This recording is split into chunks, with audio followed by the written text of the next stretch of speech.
Huwag mong husgahan ng isang tao bisa uri ng kanyang trabaho.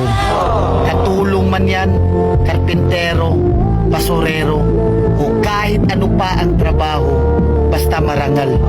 Dahil hindi naman batayan ang trabaho para respetuhin mo ang isang tao. Dahil ang buhay, kailangan natin ng diskarte para umasenso. Aanin mo ang diploma kung wala kang respeto sa kapwa. Kaya tayong lahat ay pantay-pantay lang. Tayong lahat ay may karapatang tratuhin ng tama kahit walang pinag-aralan. Tandaan natin, kahit ano pang kurso ang natapos mo, kahit ano pang diploma ang hawak mo, kahit mayaman o mahirap ka lang, lahat tayo kapag namatay, iisa lang ang titulong diplomang nakaukit sa lapida natin. Rest and Peace.